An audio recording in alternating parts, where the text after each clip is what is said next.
Hi friends, welcome to my YouTube channel the elite class.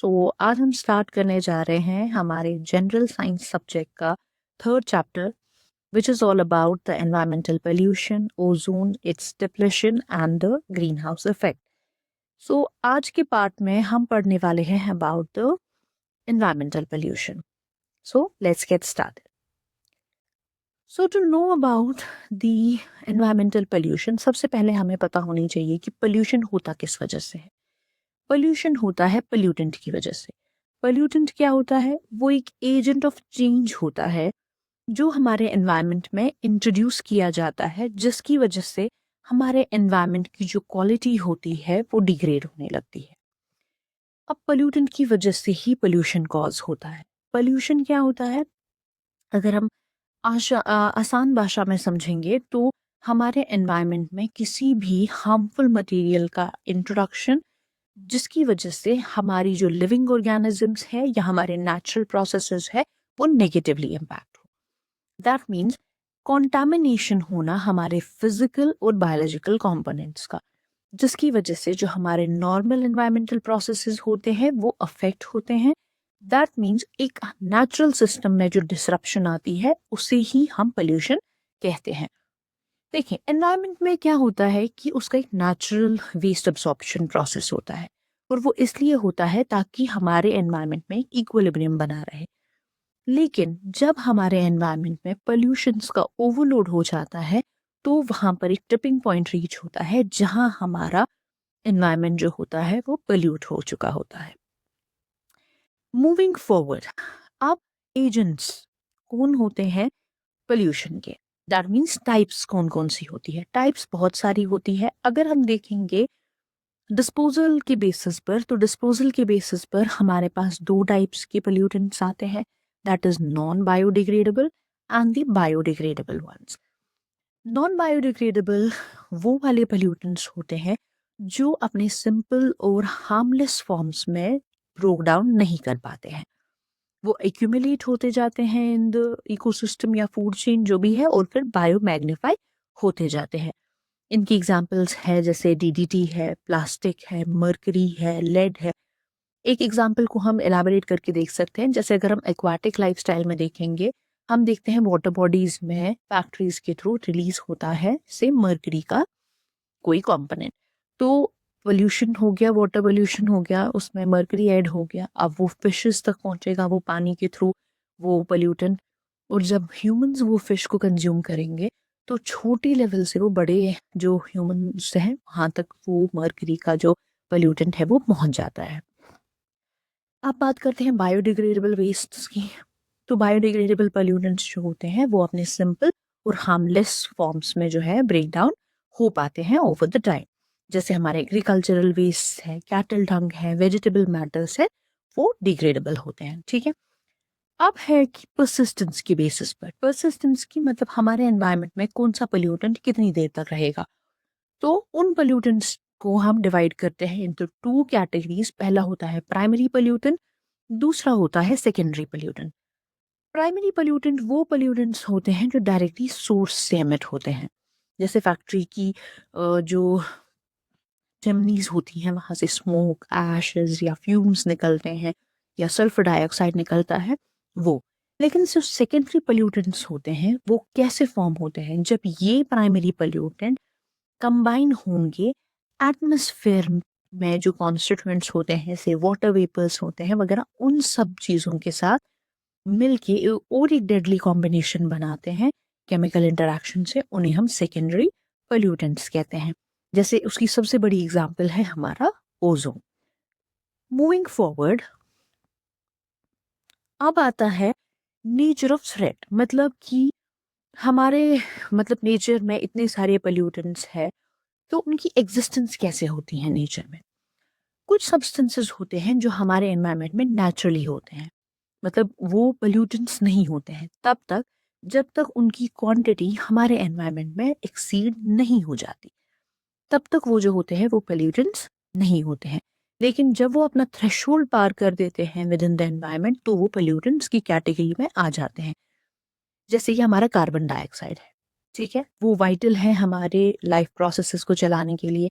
लेकिन अगर उसकी concentration ज़्यादा हो जाती है तो वो हमारे एनवायरनमेंट को पोल्यूट कर देता है। Coming to the qualitative pollutants, मतलब वो हमारे नेचर में नेचुरली एग्जिस्ट नहीं करते हैं, लेकिन जब वो हमारे एनवायरनमेंट में एडअप हो जाते हैं किस वजह से, एंथ्रोपोजेनिक एक्टिविटी से, जैसे कि ह्यूमंस की वजह से, तो वो पोल्यूटेंट्स का काम करते हैं। जैसे जो हम इंसेक्टिसाइड्स स्प्रे करते हैं ऑन आर क्रॉप्स, या हर्बिसाइड्स, फंजिसाइड्स, लेकिन जब वो हमारे एनवायरनमेंट में एक्सेस में हो जाते हैं तो वो क्या करते हैं, वो पोल्यूटेंट्स का काम करते हैं।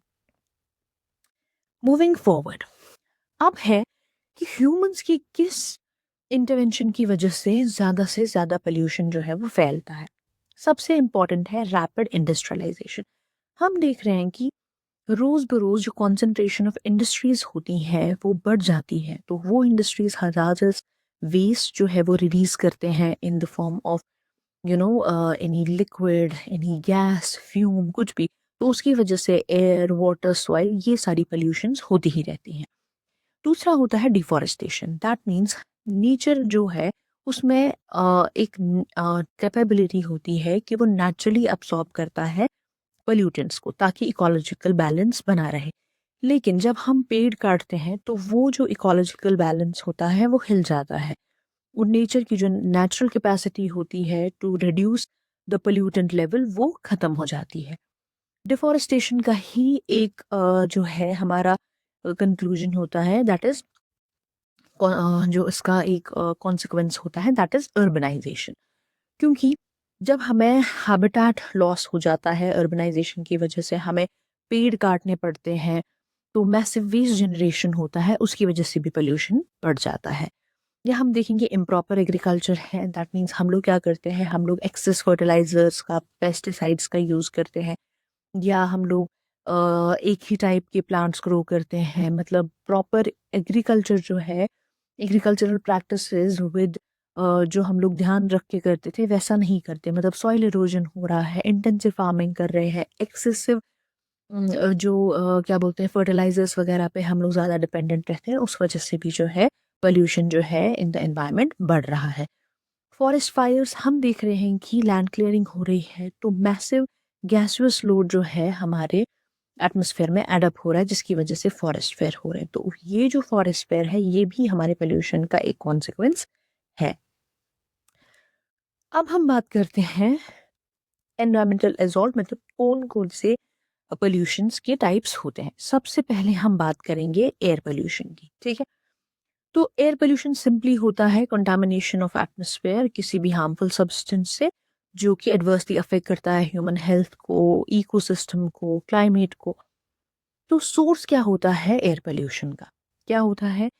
सबसे पहले होता है vehicular exhaust.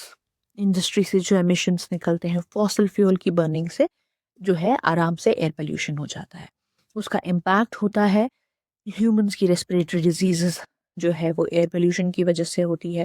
Cardiovascular problem, acid rain जो होती है, that is also due to the air pollution, and many more. जो हमारे पास अभी एडवर्सली अफेक्ट हो रहा है, दैट इज क्लाइमेट हमारा, वो भी हमारे एयर पोल्यूशन की वजह से हो रहा है। Coming to the water pollution. Water pollution is simply the contamination of water bodies with the pollutants जो कहाँ से निकलते हैं, जैसे कि इंडस्ट्रियल इन्फ्लुएंस है, एग्रीकल्चर रन ऑफ्स है, ऑयल स्पिल्स है, सीवेज है, इन सारी चीज़ों की वजह से। और वाटर पोल्यूशन होने की वजह से जो है हमारी एक्वेटिक लाइफ जो है वो डिसरप्ट हो रही है, फिशेस की डेथ हो रही है, काफ़ी सारे जो डिजीजेस हैं जैसे कॉलरा है या गैस्ट्रो इंटेस्टाइनल डिसऑर्डर्स है, वो सारी चीज़ें हो जाती हैं इस पोल्यूशन की वजह से। Moving to the soil pollution, that is simply soil contamination with any harmful substance, जिसमें हम देख सकते हैं हैवी मेटल्स होते हैं, पेस्टिसाइड्स का ओवर यूज होता है, या हमने वेस्ट डंप किया होता है इंडस्ट्रीज का, उनकी वजह से जो सॉइल होती है वो पोल्यूट हो जाती है। अब सॉइल अगर पोल्यूटेड होगी तो उसकी फर्टिलिटी तो ऑब्वियसली कम हो जाएगी, क्रॉप कंटामिनेट होगा, और फूड की जो सिक्योरिटी रिस्क जो है वो बढ़ जाएंगे। मूविंग फॉरवर्ड, अब हम बात करते हैं उन पोल्यूटेंट्स की जो काफ़ी टाइम के लिए परसिस्ट करते हैं इन दी एनवायरनमेंट, जैसे कि प्लास्टिक पोल्यूशन है। प्लास्टिक पोल्यूशन सिंपली कंटामिनेट करता है एनवायरनमेंट को प्लास्टिक वेस्ट से, जैसे कि हमारा डिस्कार्डेड प्लास्टिक आइटम हो गया, कोई भी डेब्री हो गया, ये इसलिए परसिस्ट करता है बिकॉज जो प्लास्टिक होता है इसको हंड्रेड्स ऑफ ईयर्स लगते हैं डिकम्पोज होने में। ये एक्यूमुलेट होता रहता है, be it in the landfills, water में भी इट कीप्स ऑन एक्यूमुलेटिंग। उसकी वजह से जो होती है वाइल्ड लाइफ भी हमारी हार्म होती है, उनको इंजेक्शन में प्रॉब्लम होती है, कभी कभी प्लास्टिक एंटेंगलमेंट हो जाती है उन्हें, ठीक है। Moving forward to the nuclear pollution. Nuclear pollution simply होती है हाई एनर्जी पार्टिकल्स का रिलीज होना इन द एयर, वाटर और सरफेस।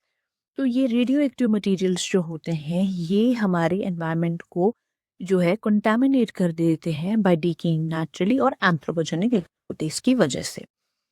सो न्यूक्लियर पोल्यूशन जो है ये रेडियो एक्टिव डीके की वजह से होता है। इसकी वजह से क्या होता है, जब रेडियो एक्टिव पार्टिकल्स हमारे एनवायरनमेंट में रिलीज हो जाते हैं तो ये हमारे सेल्स और डीएनए को जो है वो मॉडिफाई या डैमेज कर देते हैं। तो इस पोल्यूशन की वजह से लॉन्ग टर्म एनोमलीज हो जाती है, ये काफ़ी हेल्थ हजार्डस होता है। Moving forward to the marine pollution, ठीक है।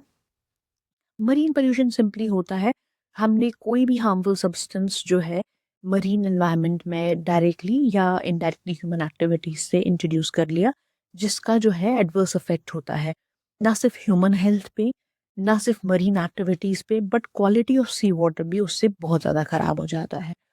तो हम लोग अगर देखेंगे कि फाइनल डंपिंग हम करेंगे सीवेज की इन दी ओशंस या इंडस्ट्रियल वेस्ट की, तो वो हमारी मरीन जो इकोसिस्टम है उसको बहुत ज़्यादा हैम्पर करता है। मरीन इकोनॉमी ऑब्स्ट्रक्ट होती है बिकॉज हमारे पास जो मरीन में रहने वाले एक्वाटिक एनिमल्स हैं वो अफेक्ट होते हैं, and second is it lowers the sea water quality. Moving forward to the ambient aggressors, मतलब अब हम एम्बिएंट एग्रेसर्स में हम बात करते हैं सबसे पहले नॉइज पोल्यूशन की। नॉइज पोल्यूशन सिंपली होता है जब हम एक्सेसिव नॉइज देखते हैं हमारे एनवायरनमेंट में किसी भी सोर्स की वजह से आ जाए, तो वो हमारे ह्यूमन हेल्थ और हमारी वाइल्ड लाइफ दोनों को अफेक्ट करती है। फॉर इंस्टेंस अब नॉइज पोल्यूशन क्या कौन कौन कॉज कर सकता है, उसके सोर्स कौन हो सकते हैं। इंडस्ट्रीज, बहुत ज़्यादा काम चल रहा होता है इंडस्ट्रीज में, मशीन्स के शोर की वजह से, ट्रैफिक में या कंस्ट्रक्शन साइट्स पे भी होता है। तो उससे क्या होता है जब कोई क्रॉनिक एक्सपोजर में रखा जाएगा टू दिस नॉइज, सो या तो उसकी हेयरिंग जो है वो अफेक्ट होगी या उसे स्ट्रेस पड़ जाएगा और वाइल्ड लाइफ का जो बिहेवियर होता है वो चेंज होता है। फॉर इंस्टेंस आप देखेंगे कोई भी वाइल्ड लाइफ से आप एलिफेंट्स के सामने देखते हैं कि आपने कहीं वीडियोस देखे होंगे सोशल मीडिया पे, जब पटाखे उनके आसपास फोड़े जाते हैं तो वो वायलेंट हो जाते हैं। ये नॉइज पोल्यूशन की वजह से जो होता है उनके बिहेवियर में चेंजेस आना शुरू हो जाती हैं। Coming to the thermal pollution. Thermal pollution जो होता है ये सिंपली सडन इंक्रीज और decrease in the temperature of natural body of water होता है। तो उसकी वजह से वो अब जो है सडन इंक्रीज या डिक्रीज किससे होता है, एंथ्रोपोजेनिक एक्टिविटीज से। मैकेनिज्म इसका यही होता है कि इंक्रीज या डिक्रीज होना टेम्परेचर, लेकिन anthropogenic activities are responsible for it. Okay, light pollution is next. So light pollution simply होता है जब हम एक्सेसिव आर्टिफिशियल लाइट जो है हमारे एनवायरनमेंट को उससे एक्सपोज करते हैं, तो उसकी वजह से क्या होता है, नॉक्टर्नल इकोसिस्टम्स डिसरप्ट होते हैं, ह्यूमन के स्लीपिंग पैटर्न्स जो है वो इफेक्ट होते हैं, वाइल्ड लाइफ, ह्यूमन हेल्थ, ये सारी चीज़ें अफेक्ट हो जाती हैं। नाउ मूविंग फॉरवर्ड, अब हम बोलते हैं कि हमारे जो ह्यूमन है उस पर क्या इफेक्ट होता है, हमारे इन सारी चीज़ों का क्या इफेक्ट रहता है हमारी ह्यूमन हेल्थ पे। ठीक है, सबसे पहले हम देखते हैं कि जो पोल्यूशन है वो रेस्पिरेटरी सिस्टम को कैसे अफेक्ट करता है। बहुत सारे पार्टिकल्स होते हैं छोटे छोटे जो कि हमारे लंग्स में एक्यूमुलेट हो जाते हैं, जिसकी वजह से ब्रीदिंग इश्यूज होने लगते हैं, एस्मा होता है, ये रेस्पिरेटरी इन्फेक्शंस होते हैं, एंड टू एक्सट्रीम जो है लंग कैंसर भी हो सकता है। देन मूविंग फॉरवर्ड टू जो हार्ट हेल्थ जो होता है, हार्ट डिजीजेस जो होते हैं, अगर लॉन्ग टर्म एक्सपोजर रहेगा इन पोल्यूटेंट्स के साथ तो हार्ट डिजीज होने का खतरा भी बढ़ जाता है। इसी तरीके से अगर वाटर पोल्यूशन हो रही है तो आप देखते हैं कि कोलेरा, गैस्ट्रोइंटेस्टाइनल डिजीजेस वगैरह जैसी डिजीजेस इन पोल्यूटेंट्स की वजह से हो पाती है। अगर आप नॉइज पोल्यूशन देखते हैं उसकी वजह से स्ट्रेस बढ़ सकता है, जिसकी वजह से जो लाइफ एक्सपेक्टेंसी है, क्योंकि मेंटल वेलबींग जब आपकी सही नहीं होगी, स्ट्रेस लेवल्स बढ़ेगा, तो लाइफ एक्सपेक्टेंसी जो होती है वो रिड्यूस हो जाती है। अब अगर हम देखेंगे रेडिएशंस जो कि न्यूक्लियर पोल्यूशन की वजह से होता है, वहाँ पर ऑर्गन डैमेज होता है, जो जेनेटिक मटेरियल हमारी बॉडी का होता है उसमें मॉडिफिकेशंस आ जाते हैं। उन म्यूटेशंस की वजह से जो होती है वो भी अफेक्ट करता है हमारी बॉडी को to a greater extent. Moving forward, अब होता है कि हमारी इकोलॉजी पे क्या असर पड़ रहा है, हमारे एनवायरनमेंट पे क्या असर पड़ रहा है पोल्यूशन की वजह से। ठीक, तो सबसे पहले बायोडाइवर्सिटी लॉस हो जाता है। जब हम देखते हैं कि पोल्यूशन हमारी इकोसिस्टम में एंटर कर रहा है तो वो हमारी फूड चेन्स को डिस्टर्ब कर रहा है। जैसे मैंने आपको एग्जांपल दिया था, एक्वाटिक टॉक्सिसिटी जब बढ़ जाती है तो वो हमारी एक्वाटिक लाइफ को भी अफेक्ट करता है और उस पे डिपेंड होने वाली हमारी जो ह्यूमन लाइफ होती है उस पे भी। तो ओवरऑल जो बायोडाइवर्सिटी होता है वो लॉस होने का खतरा होता है अगर पोल्यूशन बढ़ेगा तो। अब हम बोलते हैं एटमॉस्फेयर। एटमॉस्फेयर कैसे अफेक्ट होता है, हम देखते हैं कि जब भी हमारे पोल्यूटेंट्स एक्सेस में हो जाते हैं इन द एनवायरनमेंट, तो या तो वो एटमॉस्फेयर के कॉन्स्टिट्यूएंट के साथ मिलकर और ज़्यादा खतरनाक पोल्यूटेंट्स बनाते हैं, या क्या होता है डायरेक्टली अफेक्ट करते हैं हमारे एटमॉस्फेयर को। जैसे एसिड रेन फॉर्मेशन होती है, ओजोन लेयर की डिप्लीशन होती है, वो भी पोल्यूटेंट्स ऐड होने की वजह से हुआ है। अब हम देखते हैं कि जो हमारे क्लाइमेट चेंज है उसमें जो चेंजेस है वो कितनी एक्सेलरेट हो रही है। आजकल भी हम देखते हैं कि ग्लोबल वार्मिंग कितनी ज़्यादा बढ़ गई है। ग्लोबल जो ग्रीन हाउस गैसेज हैं उनकी कॉन्सेंट्रेशन बढ़ने की वजह से जो है हमारे क्लाइमेटिक साइकिल्स जो हैं वो डिफर हो रहे हैं। तो जब राइजिंग टेम्परेचर्स होंगे उनकी वजह से एक्सट्रीम वेदर्स होंगे, ग्लेशियर्स मेल्ट होंगे, सी लेवल राइज होंगे और ह्यूमन की जो लाइफ है वो डिसरप्ट होने के चांसेस हैं, पर्टिकुलरली इन द आइलैंड जो रीजन्स हैं। मूविंग फॉरवर्ड, अब है कि पोल्यूशन की वजह से हमारा सोशल इकोनॉमिक बर्डन भी बढ़ रहा है। इकोनॉमी कैसे इफेक्ट होगी, जब लोगों की हेल्थ खराब होने लगेगी पोल्यूशन की वजह से, तो वर्कफोर्स जो है उनकी प्रोडक्टिविटी जो होगी वो धीरे धीरे कम होती जाएगी। ठीक है, एफिशिएंसी नहीं रहेगी। और हम ये देखेंगे कि जब हमारी सॉइल पोल्यूशन हो रही है तो क्रॉप्स अफेक्ट हो रहे हैं, बिकॉज सॉइल की फर्टिलिटी ही रिड्यूस हो रही है, तो हमारे पास अवेलेबिलिटी ऑफ रिड्यूस रिसोर्सेज भी कम होती चली जाएंगी। लेकिन लोग बीमार ज़्यादा पड़ रहे हैं, एनवायरनमेंट को बचाना है, तो उस पे खर्चा जो हमारा है वो कितना ज़्यादा बढ़ेगा, ये हम लोगों को अंदाज़ा लगाना पड़ेगा। अब सोशल इम्पैक्ट क्या होगा? सोशल इम्पैक्ट ये होगा कि क्वालिटी ऑफ लाइफ जो होगी वो डिसरप्ट हो जाएगी। हमें जो है सांस लेने में, देखने में, क्योंकि एनवायरनमेंट जब इफेक्ट होगा तो उसकी वजह से हमारे जो विजिबिलिटी है या जो रहने देने का जो ढंग है, डिस्कम्फर्ट जो है वो इंसान का ज़्यादा से ज़्यादा बढ़ जाएगा। स्टेबिलिटी ये होगी कि फूड की जो अवेलेबिलिटी है वो कम हो जाएगी। तो रिसोर्स कम होने की वजह से जो है सोशल अनरेस्ट होगा, फोर्स डिस्प्लेसमेंट्स होंगे, ये सारे रीजंस भी होंगे। मूविंग फॉरवर्ड, अब हम देखेंगे कि स्ट्रक्चरल डिफेंस क्या हो सकता है इस पोल्यूशन से बचने के लिए। जैसे हमें पता है कि रेगुलेशन हो रहा है, हम देख रहे हैं कि पॉलिसीज जो है गवर्नमेंट इम्प्लीमेंट कर रहा है स्ट्रिक्ट एनवायरमेंटल रेगुलेशंस, ताकि वो एमिशंस को या वेस्ट को जो है वो कंट्रोल कर पाए और सस्टेनेबल प्रैक्टिसेस को जो है वो बढ़ा सके। तो ये गवर्नमेंट के स्टेप्स हैं। और हम इंटरनेशनल कॉपरेशन में भी देख रहे हैं कि environmental pollution actually it's a trans boundary issue, ये सिर्फ एक कंट्री का इशू नहीं है। तो वो कोऑर्डिनेटेड इंटरनेशनल एफर्ट्स की ज़रूरत है, जैसे कि थ्रू ट्रीटीज, कन्वेंशंस, कोलैबोरेशंस, तो जो कि बहुत इंपॉर्टेंट है इस एनवायरमेंटल पोल्यूशन को ग्लोबली एड्रेस करने के लिए। तीसरा है कि हम सर्कुलर इकोनॉमी पे शिफ्ट हो सकते हैं। इसका क्या मतलब हुआ कि सर्कुलर इकोनॉमी पे शिफ्ट होने का मतलब इट इज़ सिंपली कि आपको रिसाइकलिंग और रीयूज पे ज़्यादा ध्यान देना है। जैसे हमारी पहली ये होती थी कि हम लोग वो प्रैक्टिसेस नहीं करते थे, हमारा सीधे होता था टेक इन यूज़, मतलब टेक मेक एंड वेस्ट। आपने कोई मटेरियल लिया, उससे कोई चीज़ बनाई, फिर वो वेस्ट हो गई। नहीं, जो आप वेस्ट जनरेट हो रहा है उसको रिसाइकिल करो और दोबारा नया प्रोडक्ट बना के रीयूज़ करो, ताकि वेस्ट जनरेशन कम हो और पोल्यूशन कम हो जाए। और क्या है, अब इंटरवेंशंस हम क्या कर सकते हैं, हम टेक्नोलॉजिकल सॉल्यूशंस निकाल सकते हैं इसका। मतलब हम क्या कर सकते हैं, हम लोग क्लीन एनर्जीज को इन्वॉल्व कर सकते हैं, एडवांस वेस्ट मैनेजमेंट के तरीके निकाल सकते हैं।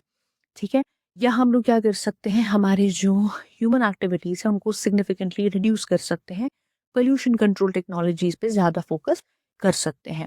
या हम पब्लिक को अवेयर करेंगे कि कॉजेज एंड कॉन्सिक्वेंसेस क्या हैं अगर हमारी पोल्यूशन जो है वो बढ़ रही है, रिस्पॉन्सिबल बिहेवियर क्या होना चाहिए, कौन से ऐसे पैटर्न्स हैं जिन पर हमें काम करना चाहिए। We should grow more and more plants, जिसकी वजह से हमारी जो डिफॉरेस्टेशन हो रही है हम उसको एफॉरेस्टेशन करके थोड़ा बैलेंस करने की कोशिश करें। एक नेचुरल कैपेबिलिटी जो है हमारे अर्थ की इस पोल्यूशन से लड़ने की, उस कैपेसिटी को हम बढ़ा सकें, not just nationally but globally. So अगर अब हम एक समरी देखना चाहें इस पोल्यूशन की, तो एयर पोल्यूशन जो है primary source vehicles and industries होता है। इससे हमारी हेल्थ एंड क्लाइमेट दोनों ही अफेक्ट होते हैं। तो हमें क्या करना चाहिए, हमें एमिशंस को रेगुलेट करते रहना चाहिए। That's a solution. Water pollution के लिए हम देखते हैं सबसे प्राइमरी सोर्स होते हैं एफ्लुएंट, सीवेज से, एग्रीकल्चरल रन ऑफ। उसकी वजह से क्या हो सकता है, एक्वाटिक डेथ एंड जो है डिजीजेस कॉज हो सकती है, वाटर बॉर्न डिजीजेस। इससे हमें क्या करना है, जो हम वेस्ट पानी में रिलीज कर देते हैं हमें उसको वेस्ट ट्रीटमेंट करना चाहिए, वो भी टेक्नोलॉजी का इस्तेमाल करके, बहुत एफिशिएंट यूज करके। सॉइल पोल्यूशन, एग्रोकेमिकल्स सबसे बड़ा इसका प्राइमरी सोर्स होता है। अगर सॉइल अफेक्ट हो रही है तो फूड की सिक्योरिटी अफेक्ट होगी, तो ऑर्गेनिक फार्मिंग जो है इसका सबसे अच्छा सोल्यूशन है। अगर नॉइज और लाइट की पोल्यूशन है तो अर्बनाइजेशन सबसे बड़ा रीजन इसका है। इसकी वजह से स्ट्रेस है, डिस्ट्रप्शन है, मेंटल वेलबींग पे प्रॉब्लम है। तो आप जोनिंग या शील्डिंग कर सकते हैं कि जहां आप ये चीज़ करें जो कि ह्यूमन जो है रेजिडेंसी से काफ़ी दूर हो, सेटलमेंट से काफ़ी दूर हो। Coming to the plastic and nuclear pollution, तो हम वहाँ देखते हैं वेस्ट एनर्जी जो है, मतलब हाई एनर्जी या वेस्ट जो है, ये इसका सबसे बड़ा रीज़न है। तो हम क्या कर सकते हैं, प्लास्टिक का यूज़ ख़त्म कर सकते हैं।